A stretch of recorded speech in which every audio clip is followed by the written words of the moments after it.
যখন বিয়ের অনুষ্ঠান শেষ হলো, বর হঠাৎ কনের পায়ের সামনে হাত জোড় করে মাথা নত করে দিল। সবাই এই দৃশ্য দেখে হাসিতে ফেটে পড়ল, কিন্তু বর যখন তার কাজের কারণ ব্যাখ্যা করল, তখন সবাই চুপ হয়ে গেল।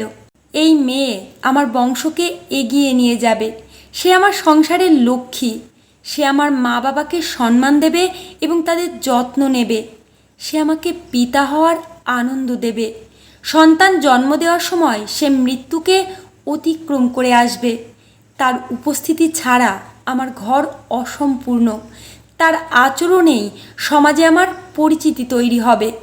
নিজের বাবা মাকে ছেড়ে সে আমার সঙ্গে এসেছে, নিজের আপনজনদের ত্যাগ করে সে আমার সঙ্গে সম্পর্ক গড়েছে।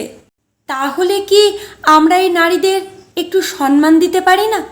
যদি এই নারীদের প্রতি শ্রদ্ধা দেখানো হাস্যকর হয়, তবে আমি সমাজের সমালোচনাকে উপেক্ষা করতে রাজি আছি। এই কথাগুলো আমাদের মনে করিয়ে দেয় যে নারীদের ত্যাগ, ধৈর্য এবং ভালোবাসার প্রতিফলনকে সম্মান করা আমাদের সামাজিক ও নৈতিক দায়িত্ব।